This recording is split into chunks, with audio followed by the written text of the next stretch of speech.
शिक्षा के संदर्भ में समाजीकरण से तात्पर्य क्या है। अब समाजीकरण से तात्पर्य आपको बताना है कि भाई शिक्षा के संदर्भ में क्या हो सकता है।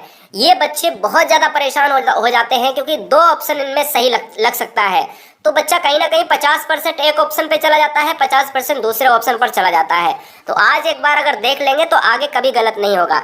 देखिएगा, सामाजिक वातावरण में अनुकूलन और समायोजन, सामाजिक मानदंडों को सदैव अनुपालन करना, अपने सामाजिक मानदंड बनाना, समाज में बड़ों का सम्मान करना। देखिए कहीं ना कहीं हमारा ऑप्शन नंबर डी भी सकारात्मक है, ऑप्शन नंबर ए भी सकारात्मक है, ऑप्शन नंबर बी भी कहीं ना कहीं थोड़ा बहुत लग रहा है। लेकिन हमें ये देखना है कि सबसे बेस्ट आंसर पेडागोजी के हिसाब से कौन सा हो सकता है। ऑप्शन नंबर ए हो जाएगा। शिक्षा के संदर्भ में समाजीकरण से ये तात्पर्य है कि जो आपका एनवायरनमेंट है, सोशल एनवायरनमेंट है, उसके साथ आपका समायोजन, उसके साथ आपका बैलेंस कितना है गाइस, ठीक है ना। अभी हम बी ऑप्शन क्यों नहीं कर सकते, देखो बी ऑप्शन भी चैट बॉक्स में आ रहा है कमेंट में, क्यों नहीं कर सकते, क्योंकि एक निगेटिव वर्ड लगा है सदैव। हमें क्या अच्छी चीज अगर हम अनुपालन करते हैं तो चलो ठीक है, लेकिन क्या गलत चीज भी अगर समाज में है तो हमें उसका साथ देना चाहिए। आप बताओ, अपने से पूछो। नहीं ना, तो सदैव नहीं, जो आपको अच्छा लगता है वो आप करेंगे, ठीक है। याद रखिएगा, अपने नियम नहीं बनाएंगे जिससे कोई दूसरा यहाँ पर अरुचि उत्पन्न हो, और समाज में बड़ों का सम्मान करने से बेस्ट तो आंसर ऑप्शन नंबर ए चला जाएगा, ठीक है। बहुत अच्छे, right answer option number A के साथ चला जाएगा। अच्छा, एक और परिभाषा आती है कि एच.एम. जॉनसन ने कहा था कि समाजीकरण सीखने की प्रक्रिया है जो सीखने वाले को सामाजिक भूमिकाओं को निभाने योग्य बनाती है। क्या सर जी? सामाजिक भूमिकाओं को निभाने योग्य बनाती है समाज में रहने वाले लोगों के बीच में, एक जॉनसन ने परिभाषा दी थी। खैर, यहाँ पर बात करें क्वेश्चन नंबर 2। निम्नलिखित में से एक प्राथमिक स्तर के शिक्षक को सबसे महत्वपूर्ण गुण कौन सा है। तो ध्यान दीजिएगा, मैं इस क्वेश्चन को लगभग एक और बार कराया है और हमने आपसे कहा है कि इस क्वेश्चन के आज हमने लिए हैं क्या, ऑप्शंस चेंज लिए हैं। अब ध्यान दीजिएगा, इस क्वेश्चन का राइट आंसर जो हो जाएगा ना, वो धैर्य एवं लगन हो जाएगा, ठीक है। याद रखना है, पढ़ाने में उत्सुकता से बेस्ट क्या है, धैर्य होना चाहिए एक टीचर में कि वो अपनी शिक्षण विधि को कैसे हैंडल करे।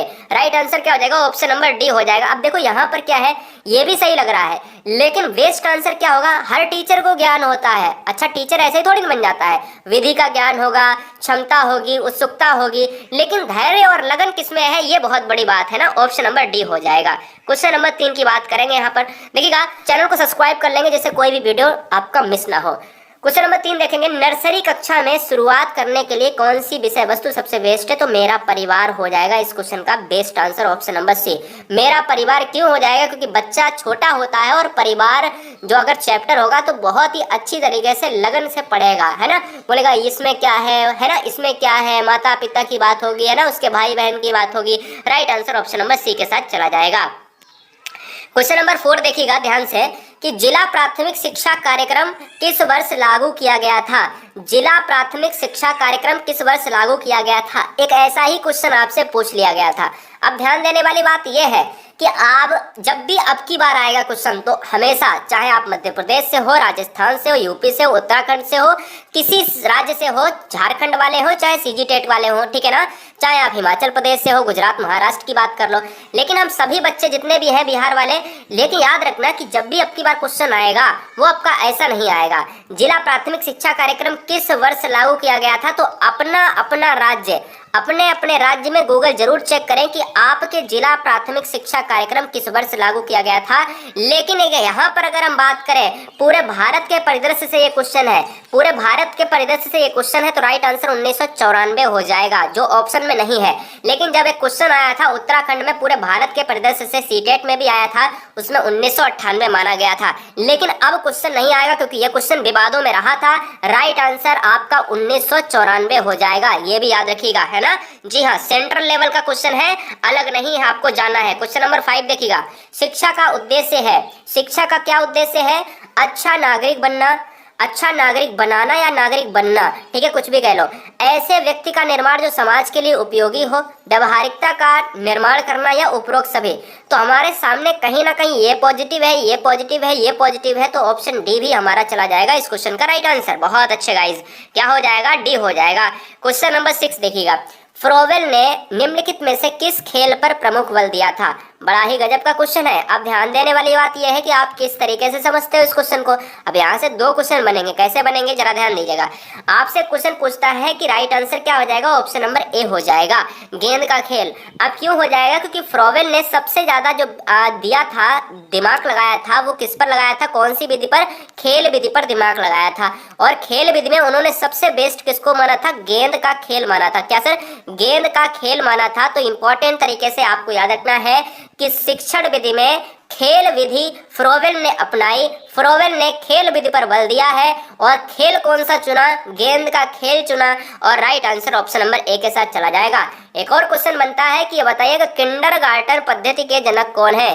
किंडरगार्टन पद्धति के जनक कौन है, तो मिस्टर फ्रोवेल हो जाएगा इस क्वेश्चन का राइट आंसर। ठीक है, राइट आंसर ऑप्शन नंबर फिलहाल ए के साथ चला जाएगा, गेंद के खेल के साथ। बहुत बढ़िया गाइस, उठाइए क्वेश्चन नंबर 7। बहुत अच्छा क्वेश्चन है और बहुत सिंपल क्वेश्चन है।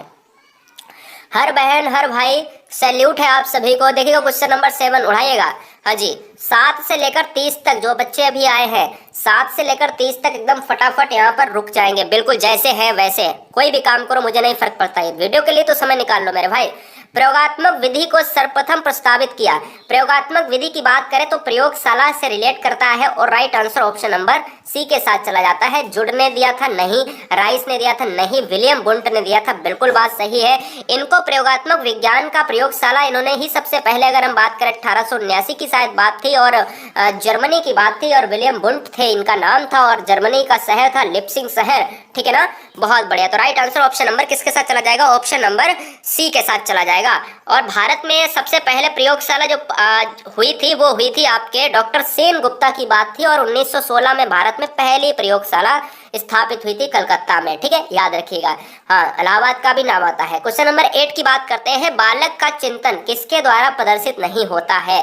बालक का चिंतन किसके द्वारा प्रदर्शित नहीं होता है। आत्म केंद्रित, बिल्कुल आत्म केंद्रित होना चाहिए, सजीवतावाद होना चाहिए, यथार्थवाद होना चाहिए, व्यक्तिकवाद क्या होना चाहिए, नहीं, व्यक्तिकवाद इस क्वेश्चन का राइट आंसर हो जाएगा। देखो, यथार्थता होना चाहिए, बिल्कुल होनी चाहिए, और सजीवता, कहीं ना कहीं चिंतन में सजीवता बहुत इंपॉर्टेंट है, क्योंकि कल्पना और सजीवता, कल्पना तब हम करते हैं, तर्क वितर्क तब करते हैं जब कोई समस्या हमारे पास आती है और समस्या कहीं ना कहीं दूसरे से जुड़ी होगी और वो कहीं ना कहीं हमें सजीव रूप में लेने में कैपेसिटी होनी चाहिए हमारे अंदर। आत्म केंद्रित तो बहुत ही सबसे बड़ा रूल तो आत्म केंद्रित है। तो right answer option number D, क्योंकि हमसे पूछता नहीं है। बहुत बढ़िया, बहुत अच्छे गाइस, बेहतरीन। क्वेश्चन नंबर 9 की बात करेंगे, ध्यान दीजिएगा गाइस। ऑप्शन नंबर यहाँ पर ऑप्शन नंबर 4 दिए हैं। कह रहा पियाजे के सिद्धांत के अनुसार निम्नलिखित में से कौन सा व्यक्ति के संज्ञानात्मक विकास को प्रभावित नहीं करेगा। देखो, पियाजे के अनुसार गाइस अगर ध्यान दें तो पियाजे की बात करें तो संज्ञानात्मक विकास किसने दिया था, तो पियाजे ने दिया था। ठीक है, कहाँ के वैज्ञानिक थे, SWT स्विट्जरलैंड के वैज्ञानिक थे। और इसी सिद्धांत को क्या कहते हैं, इसी सिद्धांत को विकासात्मक सिद्धांत भी कहते हैं और इसी सिद्धांत को हम कहते हैं अवस्था का सिद्धांत। ठीक है, यानी इनका एक ही मकसद था कि बच्चा जैसे जैसे बड़ा होता है वैसे वैसे बच्चा का विकास होता है। कुल मिलाकर वाइगोस्की आए तो उन्होंने कहा नहीं साहब, ऐसे नहीं होता है, समाज के द्वारा होता है। तो इसमें क्या था, सामाजिक अनुभव नहीं करेगा, क्योंकि सामाजिक अनुभव की कोई बात नहीं है पियाजे के सिद्धांत में। ये तो हमारे वाइगोस्की के साहब के सिद्धांत में है, जिसको हम ZPD का सिद्धांत, जोन ऑफ प्रॉक्सिमल डेवलपमेंट का सिद्धांत कहते हैं। फिलहाल ऑप्शन नंबर बी के साथ चला जाएगा। क्वेश्चन नंबर 10 की बात करें, क्वेश्चन पढ़िएगा, जवाब दीजिएगा, आपको मिलते हैं 10 सेकेंड।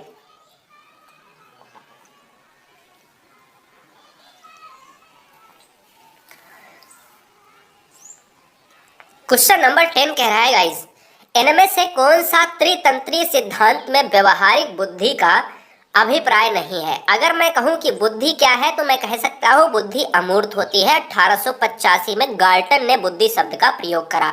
ठीक है, मैं ये कह सकता हूं कि बुद्धि को थॉर्नडाइक ने कितने भागों में बांटा, 3 भागों में बांटा, मूर्त, अमूर्त और सामाजिक बुद्धि में।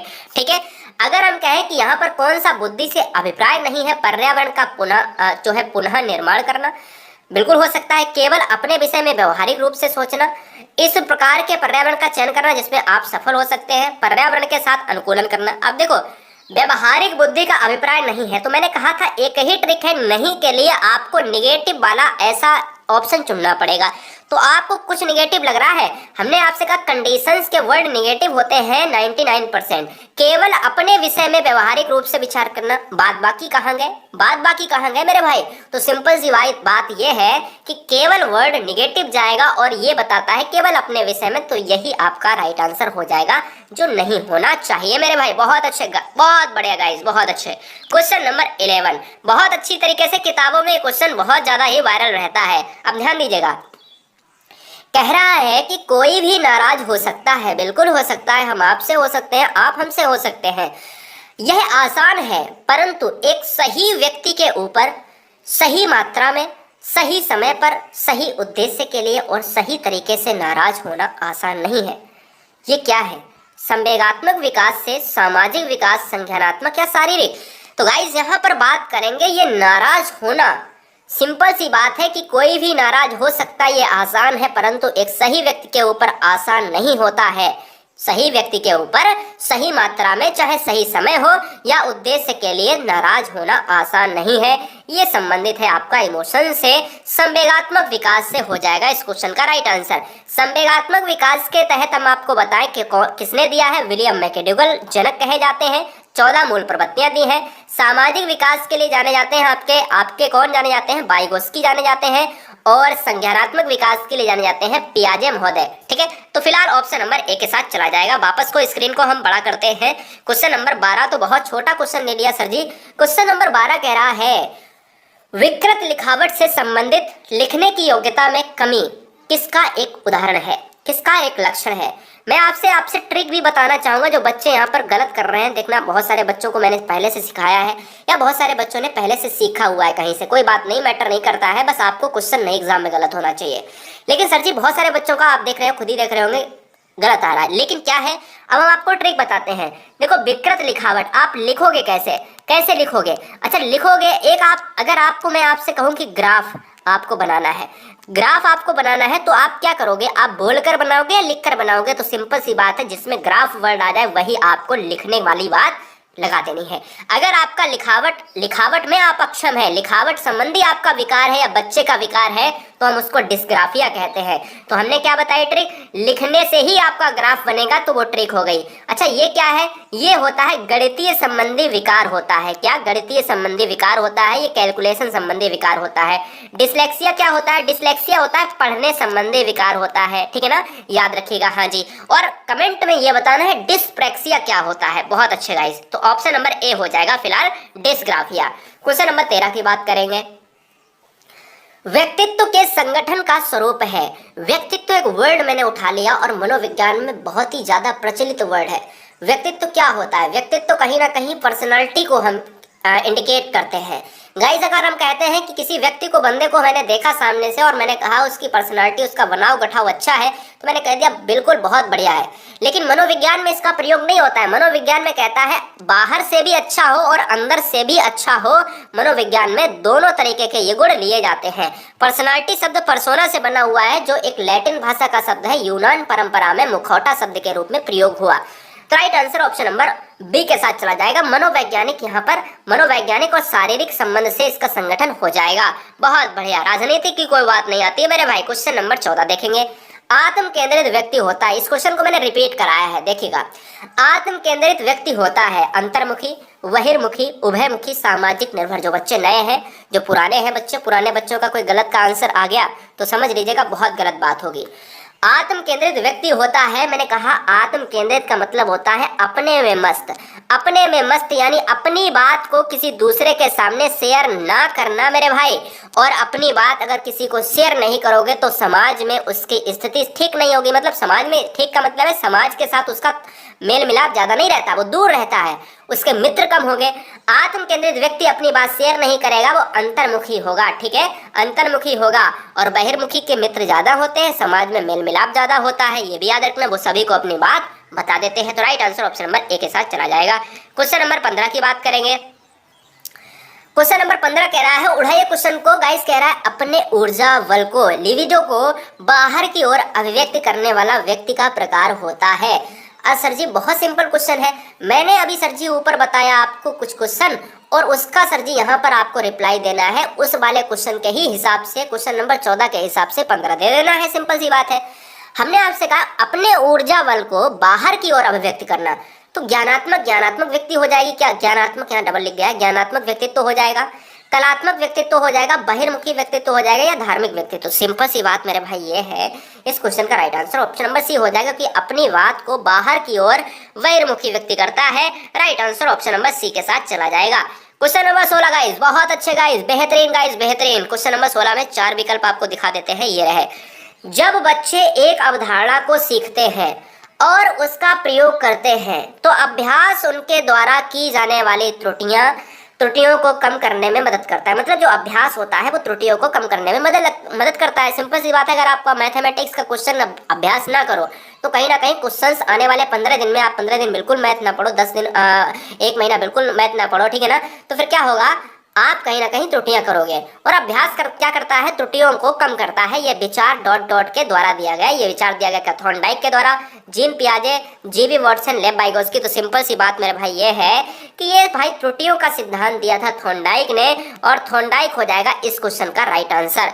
अब बात करते हैं कि भाई ये अवधारणा से संबंधित फैक्ट ये है कि थॉर्नडाइक ने प्रयास एवं भूल का सिद्धांत दिया था, ठीक है, प्रयास एवं भूल का सिद्धांत दिया था। इसी सिद्धांत को संयोजनवाद का सिद्धांत और इसी सिद्धांत को संबंधवाद का सिद्धांत भी कहते हैं, और इसी सिद्धांत को SR थ्योरी सिद्धांत भी कहते हैं। उद्दीपन और अनुक्रिया सिद्धांत बोले तो स्टिमुलस और रेस्पॉन्स अनुक्रिया सिद्धांत, ठीक है ना।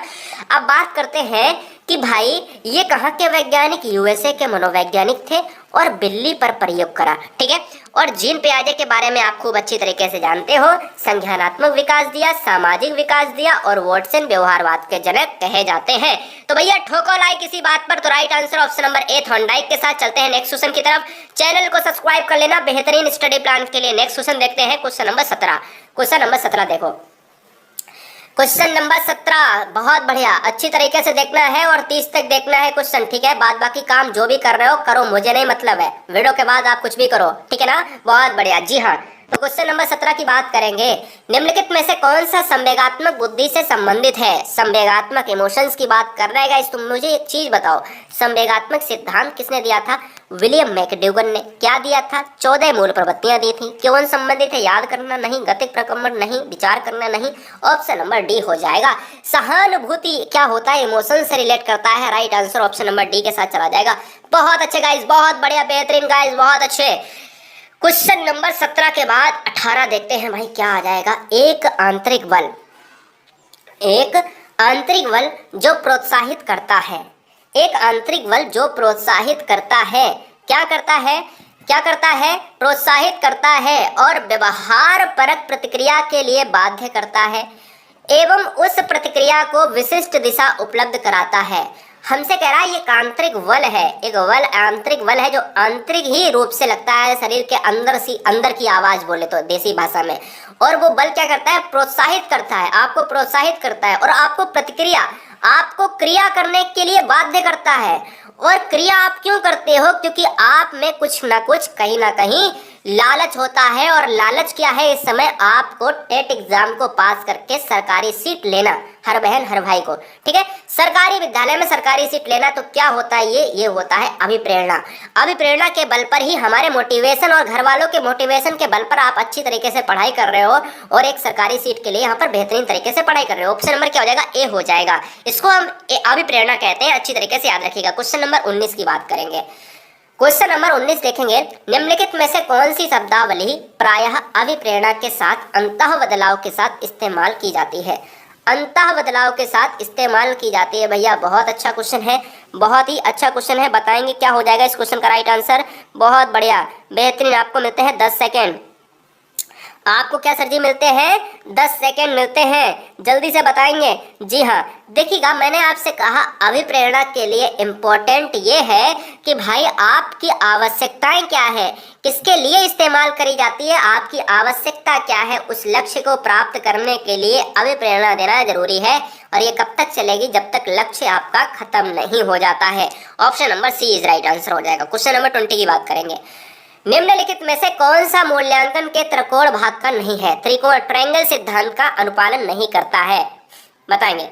आपको मिलते हैं 10 सेकंड, जल्दी से कमेंट करेगा फटाफट। बहुत अच्छे गाइस, बहुत बढ़िया, बेहतरीन, बहुत उम्दा, चलेगा, बहुत अच्छे, बहुत तेजी से आप आंसर कर रहे हो, बहुत अच्छे, बताएंगे।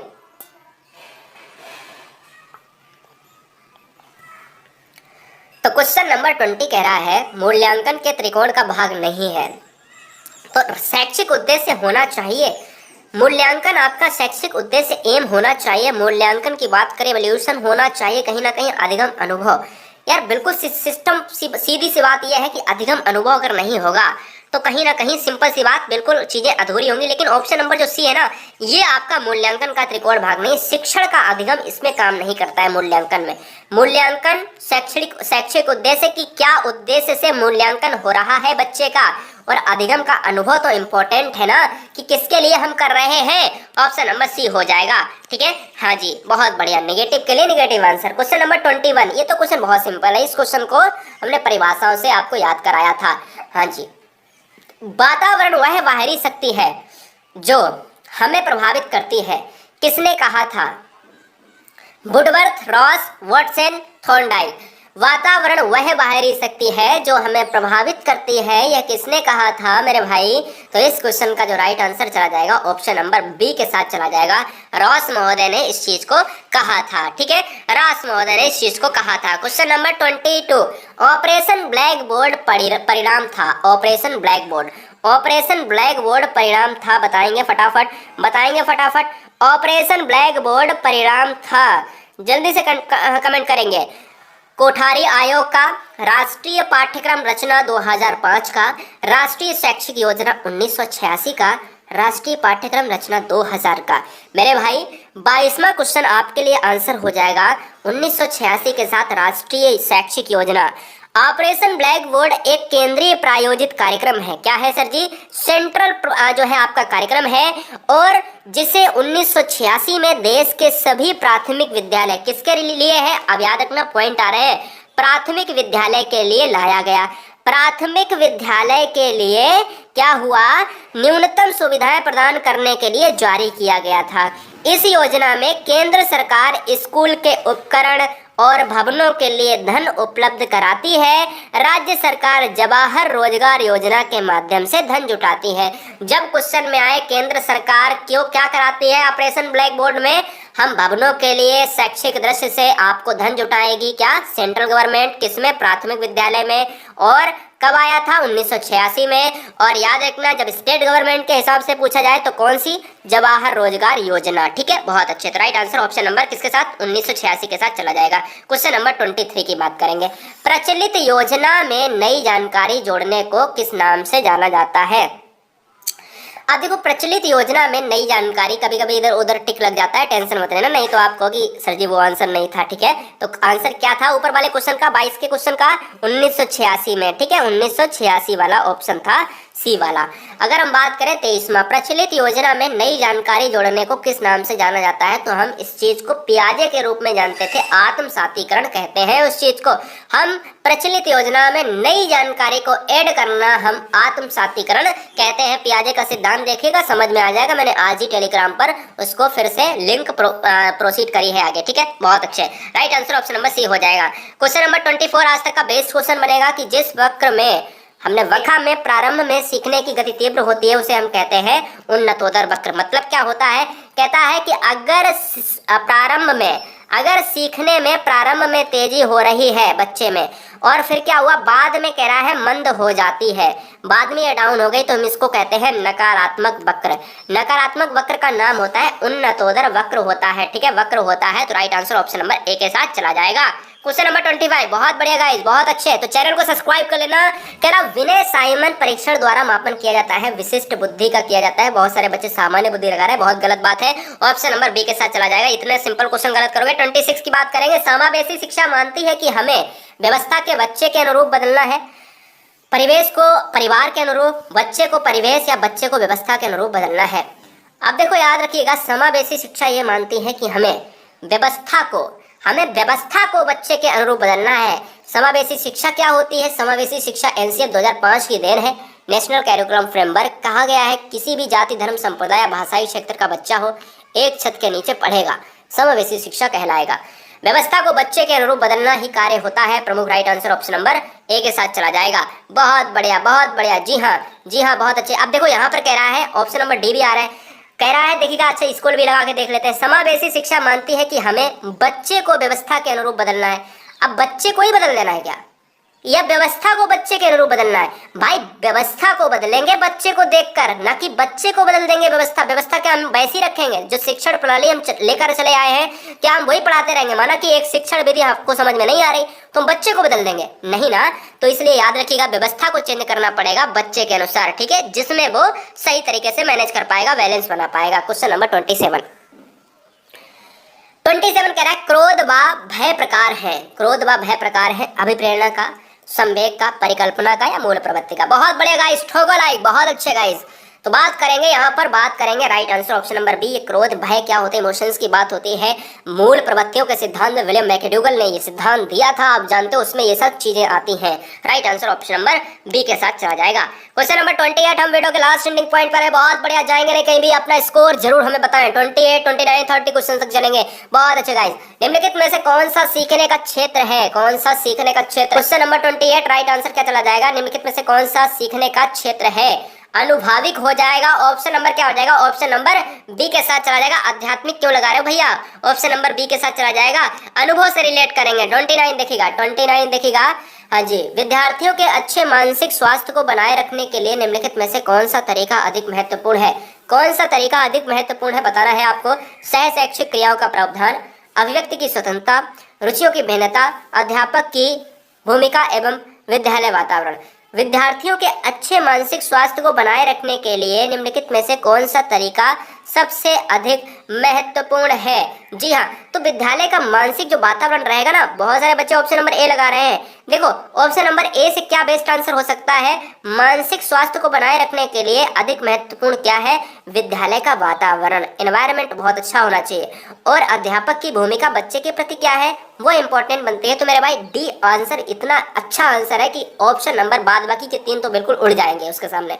तो डी आपका राइट हो जाएगा इस क्वेश्चन का राइट आंसर। बहुत अच्छे। क्वेश्चन नंबर 30 की बात करेंगे। जब बच्चा, बहुत अच्छे गाइस, बहुत बढ़िया, बेहतरीन, लगा दीजिएगा, ठोक दीजिएगा इस क्वेश्चन को, बहुत अच्छे। तो बात करेंगे जब बच्चा कार्य करते हुए ऊबने लगता है, तो इस बात का संकेत है कि बच्चे को अनुशासित करने की जरूरत है। संभवतः एक कार्य आंतरिक रूप से बार बार हो रहा है, बच्चा बुद्धिमान नहीं है, बच्चे में सीखने की योग्यता नहीं है। बताएं। तो दोस्तों अगर हम बात करेंगे तो राइट आंसर हम क्या लगाएंगे? हमारे ऑप्शन नंबर, ये तो निगेटिव हो गया, बच्चा बुद्धिमान नहीं है, निगेटिव हो गया। संभवतः एक कार्य आंतरिक रूप से बार बार हो रहा है। देखो जब भी बच्चा को एक ऐसा टास्क नहीं मिलता है, सृजनशील बालक हो या चाहे कैसा भी बालक हो, तो अगर वो सिंपल कार्य लग रहा है तो ऊब जाएगा। तो कहीं ना कहीं बच्चा अगर ऊब रहा है तो क्या होगा? आंतरिक रूप से बार बार क्या हो रहा है? कहीं ना कहीं संकेत का कारण बन रहा है। वो कहीं ना कहीं उस कार्य को पसंद नहीं करता है जो उसके आंखों के सामने बार बार आ चुका है। ठीक है, बात करेंगे साइकोलॉजी के 35 क्वेश्चंस। ये 35 क्वेश्चंस आपके एग्जाम को बहुत कुछ तय कर देंगे, इसलिए एग्जाम के लिए ये बहुत ही इंपॉर्टेंट तरीके से देख लीजिएगा। हर बहन हर भाई पहला क्वेश्चन देखेगा कि सकारात्मक दंड का निम्नलिखित में से कौन सा उदाहरण है। बहुत सारे बच्चे क्वेश्चंस को पहले ही गलत कर देंगे, लेकिन जरूरी ये नहीं है कि भाई यहाँ गलत करते हो चलेगा, लेकिन एग्जाम में नहीं होना चाहिए। देखो मित्रों के द्वारा उपहास उड़ाना, मित्रों के साथ सतह लिख दिया है समय बर्बाद करना, मीन मेक निकालना बंद करना या उपयुक्त सभी। ये क्वेश्चन एग्जाम में बहुत ट्रेंड करता है। हर बच्चा इस क्वेश्चन का आंसर लगभग 99% जो है उपरोक्त सभी लगा देता है। अब क्यों लगा देता है भाई? देखिएगा यहाँ पर right answer option number first हो जाएगा। हमसे क्वेश्चन क्या कह रहा था ये नहीं हमने पढ़ा। सकारात्मक दंड का मतलब होता है कि उसको प्रेरित करना। भाई नकारात्मक दंड सकारात्मक दंड 2 प्रकार के होते हैं। अगर सकारात्मक दंड दे रहे हैं तो हम मार थोड़ी ना रहे उसको। सकारात्मक दंड का मतलब है यहाँ पर कि बच्चे को प्रेरित करना, ध्यान दीजिएगा मेरे भाई। और नकारात्मक दंड में क्या आ जाता है? इसमें प्रेरित करना आता है, सकारात्मक में इसमें प्रशंसा करना आता है, इसमें छोटे मोटे पुरस्कार आ जाते हैं, है ना। और नकारात्मक दंड में क्या आ जाता है? शारीरिक दंड देना, ठीक है, डंडे से मारना, इस तरीके के। तो मित्रों के द्वारा उपहास आपका हो जाएगा राइट राइट आंसर। मित्रों के साथ समय बर्बाद करना कोई दंड से मतलब नहीं, मीन में निकालना कोई मतलब नहीं है, ठीक है। Right answer option number first हो जाएगा। जी हाँ, क्वेश्चन नंबर 2 की बात करेंगे, ध्यान दीजिएगा। यहाँ पर 2 की बात करेंगे, बहुत एग्जाम में क्वेश्चन आता है पहला वाला, जो आप बहुत नजरअंदाज करते हैं इस चीज को, है ना। क्वेश्चन नंबर 2 देखिएगा, निम्नलिखित में से कौन सा कथन अभिप्रेरण एक प्रक्रिया के संदर्भ में उपयुक्त नहीं है? यह व्यक्ति को लक्ष्य की ओर ले जाता है, यह व्यक्ति की शारीरिक आवश्यकताओं की संतुष्टि करता है, यह मनोवैज्ञानिक आकांक्षा को प्राप्त करने के लिए जो है सहायता करता है, यह व्यक्ति को अप्रिय स्थिति से दूर रखता है। हमसे कह रहा था अभिप्रेरण, मोटिवेशन। अरे यार ये बताओ, सिंपल सी बात है, हमसे पूछा है नहीं है। हमारा सिंपल सी बात है, ये भी आंसर नहीं हो सकता है, क्योंकि ये तो है लक्ष्य की ओर ले जाता है। बिल्कुल बात सही है, अभिप्रेरणा मोटिवेशन, हम किसी को मोटिवेट करते हैं। आवश्यकता नहीं होगी तो भाई हम किसके लिए काम करेंगे, किसके लिए मोटिवेट रहेंगे? मनोवैज्ञानिक आकांक्षा को प्राप्त करता है, बिल्कुल ये तीनों नहीं हो सकते। तो राइट आंसर ऑप्शन नंबर 4 हो जाएगा, क्योंकि यही नहीं के लिए हमें निगेटिव लगाना पड़ता है अप्रिय स्थिति से, जबकि होना कैसा चाहिए? प्रिय स्थिति से, ठीक है ना, याद रखिएगा। बहुत बढ़िया, तो राइट आंसर ऑप्शन नंबर 4 हो जाएगा। हर बहन हर भाई कोई भी स्टेट से है, राष्ट्र हित में चैनल को सब्सक्राइब कर ले। आपका अपना परिवार है, कोई हमारा अपना परिवार नहीं है गाइस। बहुत बढ़िया। क्वेश्चन नंबर 3, आपके एक मोटिवेशन अंदर से होना चाहिए, जगना चाहिए। क्या है? हमारा मोटिव है आपको सरकारी सीट दिलाना। क्वेश्चन नंबर 3 देखिएगा, विद्यालय में शिक्षक बालकों के समायोजन के लिए कार्य नहीं करेगा। गाइस ध्यान दीजिएगा, क्या कह रहा है सर जी? विद्यालय में शिक्षक बालकों के समायोजन के लिए कार्य नहीं करेगा। ये आपके लिए है। अगर आप विद्यालय में शिक्षक या शिक्षिका है, कोई बहन हमारी वीडियो देख रही है, कोई भाई हमारा वीडियो देख रहा है, उसके लिए है। अब देखो, शिक्षक बन के जाते हो, आप क्या नहीं करोगे? व्यक्तिगत शिक्षण की व्यवस्था करना, है ना, ये हो सकता है ना। संवेगात्मक स्थिर लाने का प्रयास करना, ये भी सकारात्मक में जाएगा। सहानुभूतिपूर्ण व्यवहार करना, ये भी जाएगा। लेकिन राइट आंसर ऑप्शन नंबर 3 के साथ चला जाएगा, यानी कठोर दंड नहीं देना है, क्योंकि नहीं के लिए हमें निगेटिव आंसर लगाना है। तो नहीं के लिए निगेटिव आंसर ही हो जाएगा इस क्वेश्चन का राइट आंसर। हम क्या नहीं करेंगे? हम दंड नहीं देंगे। बहुत बढ़िया। बात करेंगे सर जी क्वेश्चन नंबर नेक्स्ट की बात करेंगे, क्वेश्चन नंबर 4 की बात करेंगे। बहुत अच्छे, यहाँ पर माफी चाहेंगे, क्वेश्चन नंबर 4 की बात करेंगे। बहुत अच्छे। क्वेश्चन नंबर 4 क्या कह रहा है? देखिएगा, कह रहा है जिन विद्यालयों में समेकित शिक्षा दी जाती है उसके शिक्षकों को किस क्षेत्र विशेष में प्रशिक्षित करना चाहिए। अब देखो, समेकित शिक्षा दी जाती है, उसके शिक्षकों को किस क्षेत्र में विशेष प्रशिक्षित करना चाहिए। तो भाई विशेष आवश्यकता वाले बच्चों की पहचान और शिक्षण में, व्याख्यान विधि द्वारा शिक्षण, क्रियात्मक के साथ शिक्षण। भैया गाइस धुआं करिएगा। देखो ये तो सारे आंसर गलत हो गए, तो ये भी गलत हो गया। तो right answer option number first हो गया, क्योंकि भाई अगर आपको प्रशिक्षित करना है, शिक्षक को प्रशिक्षित करना है, तो भाई पहचान करनी बहुत जरूरी है कि बच्चा किसमें कमजोर है, उसकी समस्या का निदान बहुत इंपॉर्टेंट है। Right answer option number first हो जाएगा। क्वेश्चन नंबर 5, जी हाँ सर जी, सुपर फास्ट वीडियो देख रहे हैं आप। यहाँ पर वीडियो थमती नहीं है, सुबह 11 से लेकर रात के 11 बजे तक यहाँ पर वीडियो नहीं थमती, इसलिए हर बहन हर भाई सब्सक्राइब कर लेगा। निम्नलिखित में से किस समूह के बच्चों को समायोजन की समस्या होती है? आज तक का सबसे जबरदस्त क्वेश्चन। पहले भी मैंने एक क्वेश्चन हमने कराया है इस तरीके का। निम्नलिखित में से किस समूह के बच्चों को समायोजन की समस्या होती है? औसत बुद्धि वाले बच्चे को, ग्रामीण बच्चे को, अध्ययनशील बच्चे को, कुशाग्र बुद्धि के बच्चे को। तो ध्यान दीजिएगा, इसमें राइट आंसर ऑप्शन नंबर 4 चला जाएगा। कुशाग्र बुद्धि में सबसे ज्यादा प्रॉब्लम होती है, समस्या उसी को ज्यादा, अगर बहुत ही ज्यादा अगर जो है वैसा काम नहीं मिलेगा जिसमें बच्चा ऊब जाएगा, है ना। तो कुशाग्र बुद्धि वाला बच्चा एक कहीं ना कहीं हम कह सकते हैं समायोजन की समस्या का ज्यादा यहाँ पर प्रॉब्लम क्रिएट करता है, फेस करता है। राइट आंसर ऑप्शन नंबर 4 के साथ चला जाएगा। बहुत बढ़िया, बहुत बढ़िया। बात बाकी तो सामान्य की बात है, ग्रामीण की कोई बात ही नहीं है। अध्ययनशील बच्चे तो सभी हो सकते हैं, कुशाग्र भी हो सकता है, सामान्य भी आ सकता है। तो कुशाग्र बुद्धि वाला बच्चा कहीं ना कहीं समायोजन की समस्या को फेस करेगा। बहुत बढ़िया। क्वेश्चन नंबर 6 की बात करेंगे। अंशिका एक लड़की है, अंशिका हर एक अध्याय को बहुत जल्दी सीख लेती है, लेकिन लीना सीखने में काफी समय लेती है। यह विकास का कौन सा सिद्धांत है? निरंतरता का सिद्धांत है, सामान्य से विशिष्ट का सिद्धांत है, या फिर व्यक्तिगत विभिन्नता का, या अंतः वैयक्तिक संबंध? भैया मेरे सिंपल सा क्वेश्चन आपसे मैं बताऊं कि अंशिका वही पाठ सीख लेती है और लीना वही पाठ देर में सीखती है। मतलब क्या है कि एक बच्चा ये है, एक बच्चा ये है, ये अंशिका है, ये लीना है। और हम सभी जानते हैं अंशिका लीना से कुछ ना कुछ भिन्न है, अंशिका लीना से कुछ ना कुछ भिन्न है, और इस भिन्नता को हमें हम कहते हैं वैयक्तिक विभिन्नता। राइट आंसर ऑप्शन नंबर 3 हो जाएगा। चाहे एक गर्भ से 2 जुड़वा बच्चे ही क्यों ना पैदा हो, हमेशा उनमें कुछ ना कुछ डिफरेंस रहेगा, वही वैयक्तिक विभिन्नता होती है। क्वेश्चन नंबर 7, इस तरीके के इस वीडियो में 2 क्वेश्चंस मिलेंगे, ध्यान दीजिएगा। और बहुत सारे बच्चों को ये क्वेश्चन एग्जाम में मिलेगा, इस बार भी मिलेगा। देखो, बहुबुद्धि से हमेशा क्वेश्चन आया है, बहुबुद्धि आ जाए चाहे बहुप्रतिभा आ जाए, यार बहुत इंपॉर्टेंट है ये टॉपिक। अब ध्यान देने वाली बात यह है कि आप क्वेश्चन को कर पाते हो एग्जाम में या नहीं कर पाते हो। हम आज आपको बता देते हैं बहुबुद्धि के 1-2 क्वेश्चन हम ट्रिक से बता देते हैं। अगर आपसे ये कहे कि कौन सी आलोचना है, हमेशा आलोचना ही पूछता है वहां पर ज्यादातर। देखिएगा, निम्नलिखित में से कौन सा बुद्धि के बहुप्रतिभा, बहुप्रतिभा का मतलब है बहुबुद्धि या बहुप्रतिभा सिद्धांत एक ही चीज है, ठीक है, सिद्धांत की आलोचना है। बुद्धि के विभिन्न कारक केवल संपूर्ण बुद्धि की विभिन्न प्रतिभाएं हैं। बुद्धि के विभिन्न कारक छात्र को अपनी क्षमताओं को खोजने में सहायता करते हैं, तो ये तो सही है, ये आलोचना नहीं है। यह व्यवहारिक बुद्धि पर अधिक बल देता है, ये भी सही है, ये भी आंसर नहीं हो सकता। यह अनुभव आधारित प्रमाणों पर आधारित नहीं है। अब हम आपको बताते हैं कि बच्चों का आंसर आ रहा है ऑप्शन नंबर 4 आ रहा है, तो ध्यान दीजिएगा ऑप्शन नंबर 4 तो बिल्कुल सही है, लेकिन right answer option number first चला जाएगा, क्योंकि एक कंडीशन की बात कर रहा है सर जी, केवल यही तो आपका आलोचना है। बुद्धि के विभिन्न कारक केवल संपूर्ण बुद्धि की विभिन्न प्रतिभाएं, ऐसा कुछ नहीं है। बात थी हार्वर्ड गार्डनर की, तो एक सिद्धांत आया था बुद्धि का, बहुबुद्धि सिद्धांत, और बुद्धि का क्या आया था, बहुप्रतिभा सिद्धांत। किसने दिया, हार्वर्ड गार्डनर ने, जिन्होंने कहा कि अनुभव आधारित प्रमाणों पर आधारित नहीं है। ये तो बात सही थी, लेकिन ये जरूरी नहीं है कि केवल संपूर्ण बुद्धि की विभिन्न प्रतिभाएं हैं, ऐसा उन्होंने नहीं कहा था। एक और क्वेश्चन हम कराएंगे, उसमें आपको बहुत क्लियर हो जाएगा। क्वेश्चन नंबर 8 की बात करेंगे। विकास शुरू होता है, विकास हमने कहा डेवलपमेंट, डेवलपमेंट क्या है, डेवलपमेंट एक लिमिट है कि अनलिमिट है। मैंने कहा आपसे लिमिट की कोई बात ही नहीं है, ये तो हमेशा चलता रहता है।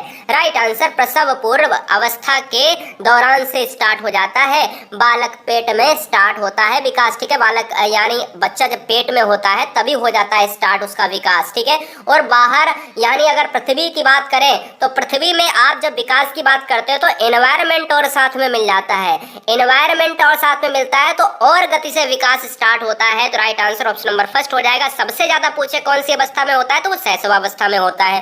क्वेश्चन नंबर 9 की बात करें, विकास के किस काल को अत्यधिक दबाव और तनाव का काल कहा जाता है? बात करी थी, कहा था स्टैनले हॉल साहब ने कि किशोरावस्था बड़े ही तनाव और तूफान की अवस्था है, इसीलिए अत्यधिक दबाव और तनाव का काल किशोरावस्था को कहा जाता है। बच्चा बड़ा ही यहाँ पर बहुत ही ज़्यादा डिप्रेशन का शिकार भी रहता है और अपनी नौकरी और अपने कैरियर के बारे में बड़ा ही संवेदनशील और चिंताजनक की स्थिति में रहता है, ठीक है। एज की बात करें तो दोस्तों यहाँ पर 12 से 18 साल की बात होती है, ठीक है। और अगर इसके पहले की बात करें तो 5 से 12 साल की रहती है एज हमारी बाल्यावस्था की। चलते हैं क्वेश्चन नंबर नेक्स्ट की बात करेंगे। क्वेश्चन नंबर नेक्स्ट की बात करेंगे 10वां, सीखने के वक्र कैसे हैं? सीखने की प्रगति के सूचक हैं या सीखने की मौलिकता के सूचक हैं, सीखने के गत्यात्मक स्वरूप के सूचक हैं, सीखने की संरचनात्मक के सूचक हैं? देखिएगा, सीखने के वक्र जो होते हैं कि हमने स्कूल में क्या पढ़ा है, वक्र अगर हमने अच्छी गति करी है, पढ़ने में हम ठीक हैं और हमारा रिजल्ट अच्छा जा रहा है तो वक्र उठेगा। अगर हमारा रिजल्ट अगले साल की अपेक्षा अगले साल कम हो गया तो हमारा वक्र गिरेगा। तो ये क्या बताता है, ये प्रगति के सूचक है, ठीक है। जैसी जैसी हमारी प्रगति होगी उठता जाएगा, घटेगा और यहाँ पर नीचे आता जाएगा, ठीक है। तो ये प्रगति के सूचक होते हैं, या तो उठेगा या तो फाइव गिरेगा, ठीक है। बहुत बढ़िया, right answer option number first हो जाएगा। क्वेश्चन नंबर 11 की बात करेंगे। अब देखिएगा, यहाँ पर बात कर रहा है सर जी विकास के बारे में कौन सा संभव नहीं है। आपके दिमाग को चेक करेगा कि आपका दिमाग इस क्वेश्चन के लिए क्या कहता है, कितना आपके अंदर टैलेंट है। सुनेगा भैया, हर बहन हर भाई इस वीडियो को अच्छी तरीके से क्वेश्चन नंबर 11 को करें। विकास के बारे में निम्नलिखित में से कौन सा कथन संभव है, संभव नहीं है? कथन संभव नहीं है, कथन नहीं संभव है या कथन संभव नहीं है। अब देखो यहाँ पर नकारात्मक लगाना है आपको, इसमें 2 ऑप्शन नकारात्मक मिल सकते हैं। जैसे विकासात्मक परिवर्तन एक सीधी रेखा में आगे बढ़ जाते हैं, बिल्कुल सही बात है, ये तो हम नहीं, यहाँ पर संभव की बात करी। एक और बात याद रखना, हमसे ये नहीं कहा नहीं होता है या नहीं हो सकता है या संभव है, कुछ कुछ हो सकता है, संभव है ना। अब देखिएगा, विकास जन्म से किशोरावस्था तक आगे की ओर बढ़ता है और फिर पीछे की ओर। विकास भिन्न व्यक्तियों में भिन्न गति से होता है, सही बात है, ये तो आंसर हो नहीं सकता। विकास जन्म से किशोरावस्था तक बहुत तीव्र गति से होता है, उसके बाद में धीमा हो जाता है, ये भी नहीं हो सकता। तो बिल्कुल बात सही है, शैशवावस्था में और तेज होता है, किशोरावस्था तक यहाँ पर थोड़ा थोड़ा ज्यादा होता रहता है, बाद में धीमा हो जाता है। बिल्कुल बात सही है ना। तो कहीं ना कहीं राइट आंसर ऑप्शन नंबर 2 हो जाएगा, क्योंकि विकास जन्म से किशोरावस्था तक आगे की ओर बढ़ता है। ऐसा कहीं आपने सुना है किताब में? क्या वो आगे की तरफ बढ़ेगा फिर वो जो है पीछे की तरफ बढ़ जाएगा? ऐसा कहीं होता है? नहीं होता है। इसलिए राइट आंसर ऑप्शन नंबर 2 के साथ चला जाएगा, यही संभव नहीं है। बहुत बढ़िया। क्वेश्चन नंबर यहाँ पर 12वां बहुत इंपॉर्टेंट है, कहता है मध्य बचपन की अवधि क्या है?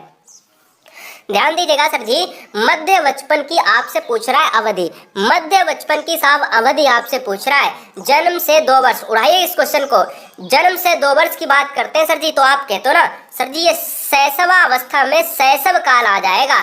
शैशवा अवस्था की एज की बात करें 0 to 5 होती है, 5 to 12 की बात करें तो ये बाल्यावस्था होती है, और 12 से 18 की बात करें तो किशोरावस्था होती है। ठीक है, लेकिन राइट आंसर चला जाएगा ऑप्शन नंबर 6 से 11 चला जाएगा। 6 वर्ष से 11 वर्ष जो है मध्य बचपन की अवस्था होती है। हमारा right answer option number D के साथ जाएगा। बहुत अच्छे गाइस, बहुत बढ़िया। अब देखो बहुबुद्धि की प्रतिभा का हमने एक क्वेश्चन कराया था, क्वेश्चन नंबर शायद 7वां था। हम देखिए एक और क्वेश्चन लेते हैं, फिर से कह रहा है आलोचना आपको बतानी है और फिर से सही तरीके से समझ लेना, नहीं तो आप फिर गलत करोगे। अब देखो निम्नलिखित में से कौन सी बहुबुद्धि सिद्धांत की आलोचना है? अब कह रहा है देखो बहुबुद्धि सिद्धांत हमने बताया किसने दिया है? हार्वर्ड गार्डनर ने दिया है, हार्वर्ड गार्डनर ने दिया है। बहुबुद्धि शिक्षार्थियों को अपने रुझान को खोजने में मदद उपलब्ध कराती है। ये सही है, बिल्कुल सही है, ये नहीं आंसर हो सकता, ये आलोचना नहीं है। यह व्यवहारिक बुद्धि पर आवश्यकता से अधिक बल देती है, ये भी आपका नहीं हो सकता है। यहाँ पर आलोचना की बात करिए, और आलोचना में हमने ऐसे वर्ड आपको बताए थे जिसमें केवल वर्ड आता है, जिसमें केवल वर्ड आता है। यह अनुभाविक साक्ष्यों को बिल्कुल भी समर्थन नहीं देती है, ये भी आपको बताया था ऊपर वाले कुछ, ये भी नहीं हो सकता।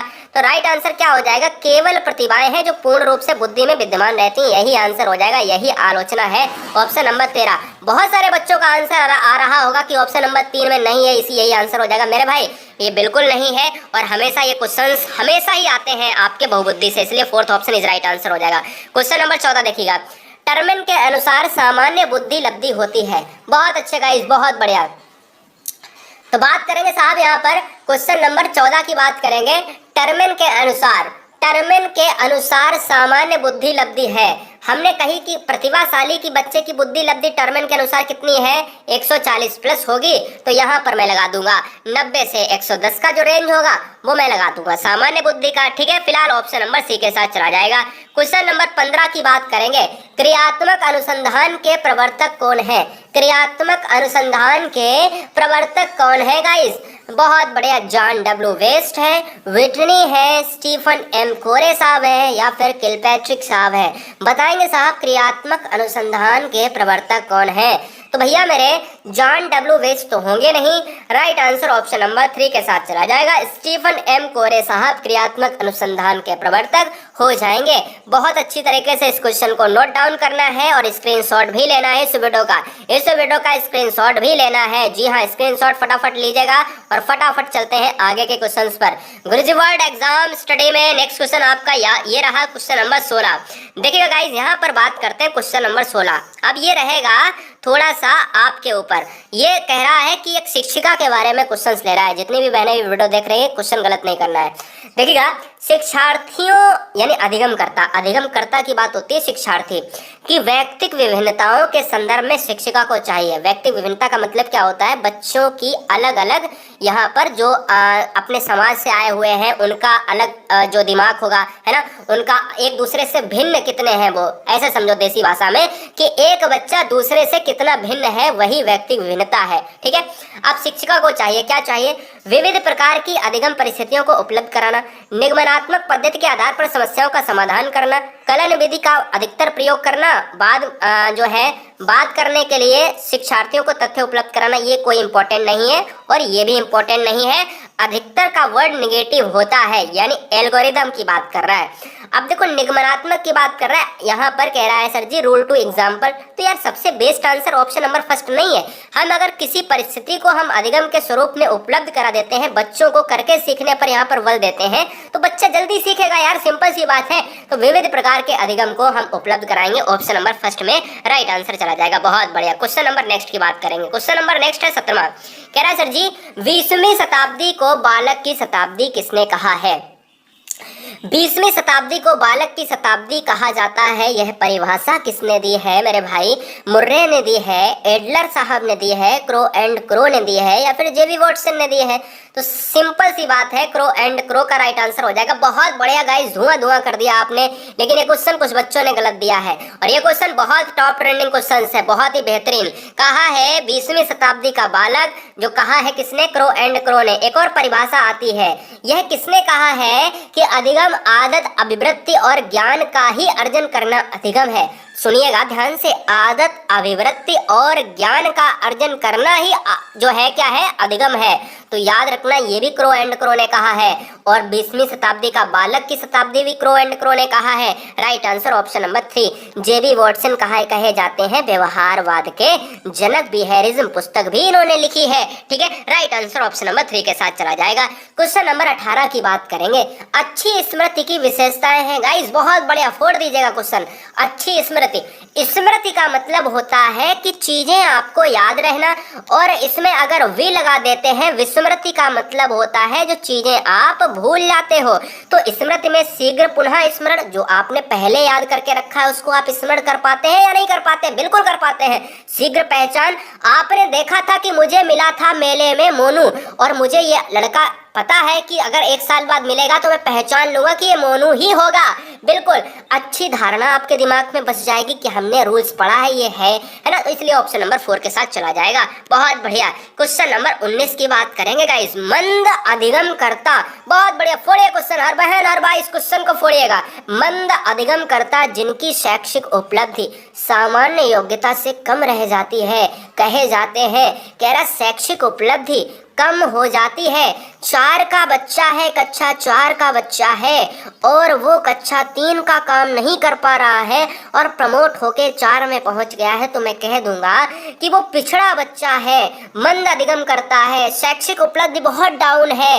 कारण क्या है? व्यक्तिगत विभिन्नता भी कारण हो सकता है, शिक्षण पद्धतियां भी कारण हो सकती हैं और उसका एनवायरनमेंट भी कारण हो सकता है। राइट आंसर ऑप्शन नंबर 1 हो जाएगा। क्वेश्चन नंबर 20, क्वेश्चन नंबर 20 बहुत बढ़िया, गजब का, बहुत। आप देखो 20 से लेकर 35 तक आपको वो आनंद आएगा ना, मजा आ जाएगा, एकदम कह दोगे सर मजा आ गया। जी हाँ, एकदम से बस यही कहोगे।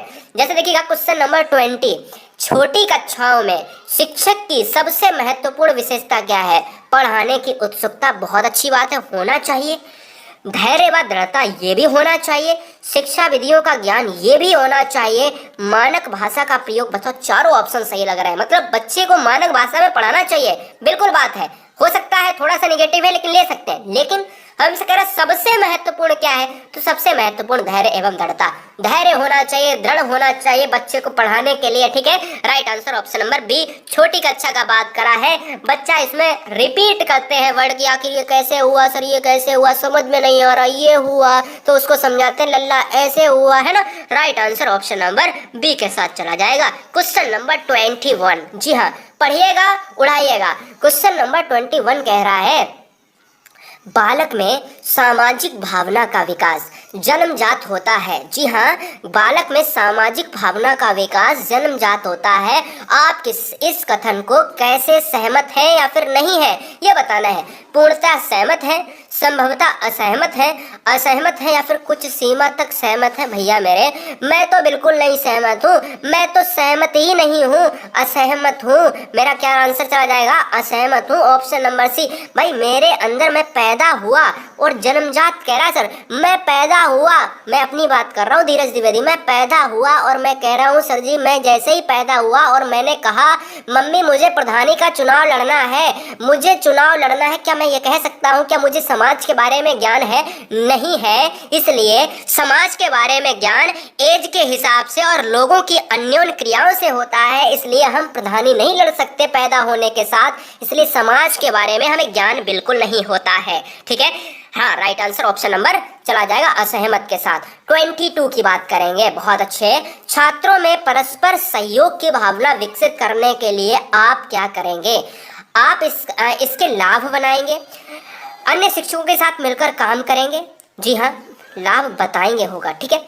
इसके लाभ बताएंगे, सहयोग भावना की कहानी सुनाएंगे, सहयोग ना करने वाले को दंडित करेंगे। छात्रों में परस्पर सहयोग की भावना विकसित करने के लिए आप क्या करेंगे सर जी? इसमें कहीं ना कहीं सहयोग की बात करेंगे, अन्य शिक्षकों के साथ मिलकर काम करेंगे। क्या ये हो जाएगा? बताओ आप, ये हो जाएगा? भाई एक शिक्षक के लिए काम की बात कर रहा है तो सर जी ऑप्शन नंबर बी हो जाएगा। बिल्कुल बात सही है।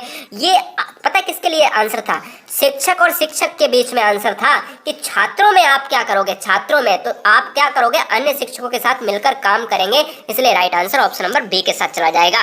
क्वेश्चन नंबर 23 की बात करेंगे। बच्चों की वृद्धि के अनुरूप उनकी रुचियां, बच्चों की वृद्धि के अनुरूप उनकी रुचियां बहुमुखी हो जाती हैं, सुदृढ़ व सीमित हो जाती हैं, अनियमित दिशा में चली जाती हैं या पहले जैसी ही रहती हैं मेरे भाई। तो राइट आंसर क्या चला जाएगा? क्या चला जाएगा? जी हाँ, तो भैया कह रहे हैं कि वृद्धि के अनुरूप उनकी रुचियां यहाँ पर बहुमुखी हो जाती हैं। बच्चों का आंसर आ रहा है भैया मेरे, बिल्कुल, क्योंकि भाई आप वृद्धि, आप बढ़ोगे, आपका विकास बढ़ेगा, आपकी एज बढ़ेगी, आपका शारीरिक अभिवृद्धि होगी, तो भाई विकास की रुचियां, अगर रुचियों की बात करेंगे तो वो बहुमुखी होंगी। बिल्कुल बात सही है। 24 नंबर बहुत अच्छे हैं। शिक्षा का सबसे बड़ा उद्देश्य क्या है? भाई एम क्या हो रहा है शिक्षा का? आपका एम क्या है? आप बताओ आपका एम क्या है? आपका जो भी एम है मुझे नहीं पता, लेकिन ऑप्शन के हिसाब से क्या एम होना चाहिए? अच्छा, आप एक शिक्षक हैं तो शिक्षक के तौर पे एक छात्र में क्या एम देखना चाहेंगे आप? छात्र धन कमा सके, ज्ञानार्जन कर सके, बेहतर जीवन के लिए सम्मान पा सके। तीनों ऑप्शन बेस्ट लग रहे हैं, चौथा तो निगेटिव बहुत ज्यादा लग रहा है। देखो अगर हम बात करेंगे, वैसे चौथा भी सही कर सकते हैं कि भाई अगर जॉब करेंगे तो भाई धन आ सकता है, लेकिन बहुत इंपॉर्टेंट आंसर हो जाएगा ज्ञानार्जन कर सके। ज्ञान का अर्जन इंपॉर्टेंट है, और ज्ञान का अर्जन इंपॉर्टेंट अगर हो गया तो ये सारी चीजें आपको मिल सकती हैं फ्री में, ठीक है। Right answer option number B के साथ चला जाएगा। क्वेश्चन नंबर 25 मिल जाएगा यहाँ पर आपके स्क्रीन पर। बहुत बढ़िया, उड़ाइए, जबरदस्त क्वेश्चन है। 25 से लेकर 35 तक चलेंगे और जबरदस्त क्वेश्चन हर बच्चा मुझे चाहिए स्क्रीन के कमेंट बॉक्स में। हर बच्चा, कायर नहीं हो मेरे भाई, इसलिए भागना मना है। 10 क्वेश्चन बचे हुए हैं। 10 क्वेश्चन में जो भी बच्चा अभी आया है बिल्कुल ठहर जाए जैसा के जैसा। 25 क्वेश्चन देखिएगा। एक बालक को संतुलन, सुधरेपन और स्वच्छता का अनुपालन करता है। एक बालक जो है संतुलन का, सुधरेपन का, स्वच्छता का, तो भाई ये बताओ रुचि का है, अभिवृत्ति का है, ये किसका सूचक है? ये प्रशंसा का है। तो भाई अगर स्वच्छता का है तो एक टीचर क्या करेगा? उसकी प्रशंसा करेगा। वो सुधर चुका है, उसकी प्रशंसा करेगा, संतुलित हो चुका है, प्रशंसा करेगा कहीं ना कहीं, और उसके माता पिता से भी कहेगा कि भाई आपका बच्चा पहले से बहुत सुधरा है ना। Right answer option number C के साथ चला जाएगा। क्वेश्चन नंबर 26, बहुत अच्छे गाइस, बहुत बढ़िया। स्वभाव और प्रकृति से छोटे बच्चे होते हैं। मरेगा, बहुत अच्छे। स्वभाव और प्रकृति से छोटे बच्चे होते हैं डरपोक तथा संकोची, निर्भीक तथा स्वतंत्र, शांत तथा सक्रिय, सक्रिय तथा जिज्ञासु। बताएंगे, बहुत अच्छे, बहुत बढ़िया। स्वभाव और प्रकृति से छोटे बच्चे कैसे होते हैं? शांत तथा सक्रिय बच्चे। मारे मेरे भाई, सक्रिय तथा जिज्ञासु नहीं हो पाएंगे क्या? बताओ option number D is right answer. सबसे बेस्ट तो यही है।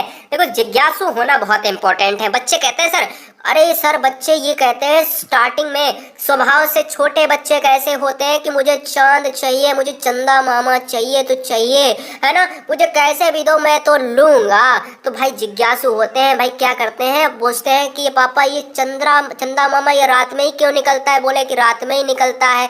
सूरज दिन में ही क्यों निकलता है? तो भाई जिज्ञासु होते हैं। एक क्वेश्चन आपका खत्म हुआ, दूसरा फिर से आपका क्या हो जाएगा? रिपीट हो जाएगा वहीं से। तो भाई बच्चे जो है वो कहीं ना कहीं जिज्ञासु होते हैं स्टार्टिंग से ही, और स्टार्टिंग से जिज्ञासु होना बहुत ही जरूरी है स्वभाव से, ठीक है। बहुत अच्छे। क्वेश्चन नंबर 27 की बात करेंगे कि छात्र उस शिक्षक को पसंद करता है जो, छात्र उस शिक्षक को पसंद करता है जो समस्याएं सुनता है, नाराज नहीं होता है, समय का पाबंद है या फिर सुंदर है।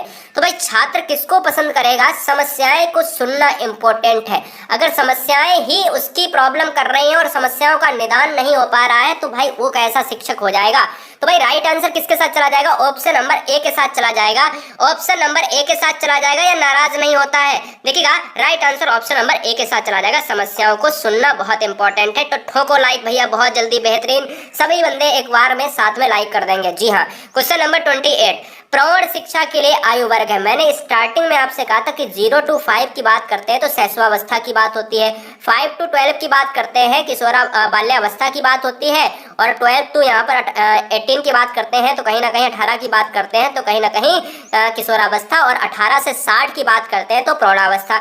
लेकिन प्रौढ़ शिक्षा की बात करिए, प्रौढ़ावस्था की बात नहीं करिए। प्रौढ़ शिक्षा प्रौढ़ अवस्था दोनों में फर्क है मेरे भाई, तो इसलिए राइट आंसर यहाँ पर शिक्षा के लिए चला जाएगा। एक लिमिट समय तक की शिक्षा की बात कर रहे हैं सर जी, 15 से 35 वर्ष। ये क्वेश्चन सीटेट एग्जाम से लेकर अन्य टेट एग्जाम्स में हमेशा ट्रेंड करता है, इसलिए परेशान मत होना। 15 से 35 वर्ष आपको लगाना है जब भी क्वेश्चन में शिक्षा का जिक्र हो, ठीक है, जिक्र हो शिक्षा का, तो आपको डी ऑप्शन लगाना है। क्वेश्चन नंबर 29, समाज की उन्नति का मूल क्या है? समाज की उन्नति का मूल क्या है? बाल बालिका शिक्षा एक समान हो, बालिका शिक्षा को कम महत्व मिले, या फिर बालिका शिक्षा अलग विद्यालय में हो, केवल महिला अध्यापक हो। अब समाज की उन्नति का मूल उद्देश्य यही होना चाहिए कि हम कहीं ना कहीं किसी भी डिफरेंस क्वालिटी की बात ना करें, यानी हम किसी में भेदभाव ना करें, चाहे वो धर्म, जाति या जो है भाषाई क्षेत्र पर ही क्यों ना हो। लेकिन समाज की उन्नति का एक मूल अगर शिक्षा के तौर पर यह देखा गया है कि ये समाज ये कहता है कि बालक और बालिका एक समान हो और समान शिक्षा के अवसर प्राप्त हो। ऑप्शन नंबर ए इस राइट आंसर हो जाएगा। क्वेश्चन नंबर 30 की बात करेंगे। छोटे बच्चे की ज्ञानेंद्रियों को क्रियाशील व सक्षम बनाने हेतु, छोटे बच्चे यानी जिज्ञासु होते हैं, हमेशा याद रखना, उनके ज्ञानेंद्रियों यानी वो ज्ञानेंद्रियों पर काम करते हैं। 5 ज्ञानेंद्रियों की बात हुई हमारे यहाँ, ठीक है जी, हाँ जी, नाक, कान, त्वचा, आंख, और क्या है एक और बताएंगे, फटाफट बताएंगे कमेंट बॉक्स में। अब देखिएगा, छोटे बच्चे की ज्ञानेंद्रियों को क्रियाशील व सक्षम बनाने हेतु उनके समक्ष सामग्री रखकर निरीक्षण करवाएंगे, वस्तु उठाने रखने का काम सौंपेंगे, उनको क्रियाशील रखेंगे, या कक्षा कक्ष में शांत बैठने के लिए कहेंगे। ये नेगेटिव आंसर है। शांत बच्चों को बैठना एक नेगेटिव आंसर की बात करता है, और अगर हम बात करें उनको क्रियाशील रखेंगे तो ये तो आंसर हो सकता है, इसलिए ऑप्शन नंबर सी की बात करेंगे। यानी बहुत अच्छे, अगर बच्चों से काम कुछ करवाया जाए तो बच्चे में कॉन्फिडेंस डेवलप होता है, और क्रियाशील रखेंगे तो बच्चा कहेगा कि सर कहीं ना कहीं हमें आगे ला रहे हैं, और बच्चे की जो है झिझक भी छूटेगी। तो right answer option number C के साथ चला जाएगा। बहुत बढ़िया। क्वेश्चन नंबर 31 उठाइए, क्वेश्चन नंबर 31 और धुआं धुआं करिएगा। कक्षा में श्रेष्ठ अनुशासन की कसौटी है, तो भैया ठोक दो लाइक, एकदम से ठोक दो, हाँ जी ठोक दो बिल्कुल लाइक। हमें कुछ नहीं पता, मुझे कुछ नहीं पता, क्या नहीं पता?